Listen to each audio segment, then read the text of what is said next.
तब मैंने एक पशु को समुद्र में से निकलते हुए देखा, जिसके 10 सिंग और 7 सिर थे, और जिसके सिंगों पर 10 राजमुकुट और उसके सिरों पर परमेश्वर की निंदा के नाम लिखे हुए थे।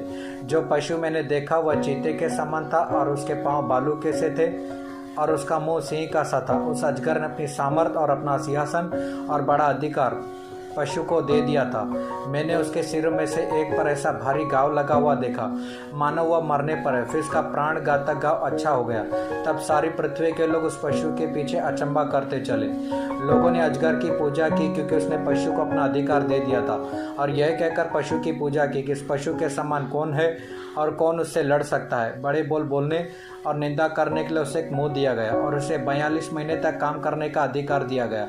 और उसने परमेश्वर की निंदा करने के लिए मुंह को खोला कि उसके नाम और उसके तंबू अर्थात स्वर्ग में रहने वालों की निंदा करे। और उसे यह भी अधिकार दिया गया कि सब पवित्र लोगों के साथ लड़े और उन पर जय पाए।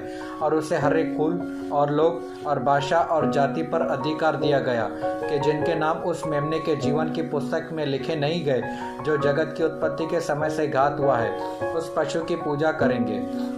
जिसके कान हो वह सुन ले। जिसको कैद में पड़ना है वह कैद में पड़ेगा, और जो तलवार से मरेगा अवश्य कि वह तलवार से मारा जाएगा। पवित्र लोगों का धीरज और विश्वास इसी में है। फिर मैंने एक और पशु को पृथ्वी में से निकलते हुए देखा, जिसके मेमने के से 2 सिंग थे, और वह अजगर के समान बोलता था। वह उस पहले पशु का सारा अधिकार उसके सामने काम में लाता था। वह पृथ्वी और उसके रहने वालों से उस पहले पशु की, जिसका प्राण घातक घाव अच्छा हो गया था, पूजा कराता था। वह बड़े बड़े चिन्ह दिखाता था, यहाँ तक कि मनुष्य के सामने स्वर्ग से पृथ्वी पर आग बरसा देता था। इन चिन्हों के कारण जिन्हें उस पशु के सामने दिखाने का अधिकार उसे दिया गया, वह पृथ्वी और उसके रहने वालों से कहता था, जिस पशु के तलवार लगी थी वह जी गया है, उसकी मूर्ति बनाओ। उसे इस मूर्ति में प्राण डालने का अधिकार दिया गया कि वह बोलने लगे, और जितने इस पशु की मूर्ति की पूजा न करे उन्हें मरवा डाले।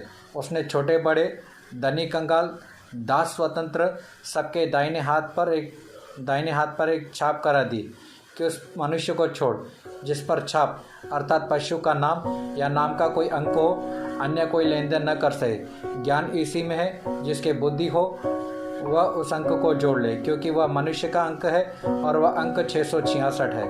आमीन आमीन।